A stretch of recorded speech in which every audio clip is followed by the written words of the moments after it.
Bonjour, bienvenue dans notre émission 5 minutes d'édification avec la Rhapsodie des réalités. Aujourd'hui, 15 juin, notre homme de Dieu, Pasteur Chris, nous parle de thème intitulé « La chair a été crucifiée ». Et nous trouvons notre verset d'ouverture dans Galates 5, verset 24. Il dit « Ceux qui sont à Jésus-Christ ont crucifié la chair avec ses passions et ses désirs. » Alléluia. Et les commentaires disent « Il existe une idée fausse très répandue selon laquelle la chair doit être continuellement crucifiée ou maîtrisée par des luttes et des efforts répétés. Mais l'Écriture présente une réalité différente. Le chrétien a déjà crucifié la chair.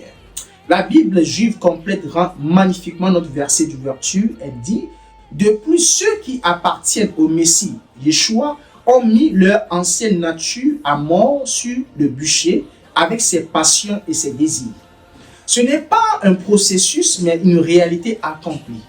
Votre ancienne nature est morte. Si quelqu'un est en Christ, il est une nouvelle créature. Les choses anciennes sont passées. Voici, toutes choses sont devenues nouvelles. 2 Corinthiens 5, verset 17. La raison pour laquelle beaucoup luttent encore contre la chair est simple. Ils tentent d'accomplir ce qui est déjà accompli en déployant des efforts là où la compréhension est requise. Plus ils s'efforcent, plus ils deviennent soumis à ce qu'ils tentent justement de surmonter. Ce n'est pas ainsi que cela fonctionne. Vivez dans la parole, acceptez ce que la parole dit à votre sujet.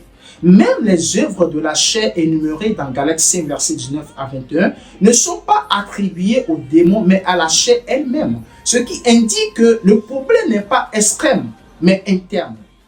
Maintenant, nous allons prendre la prière et veuillez répéter après moi. Cher Père, merci pour l'œuvre substitutive de Christ qui m'a fait passer de la mort à la vie, du péché à la justice et des ténèbres à la lumière. Je marche dans l'esprit et je vis dans la réalité de ma nouvelle nature, manifestant la vie de justice et de domination aujourd'hui et pour toujours au nom de Jésus. Amen. Nous trouvons notre étude approfondie dans Galates 5, verset 16 à 24, dans Romains 8, verset 13 et dans Jacques 1, verset 14.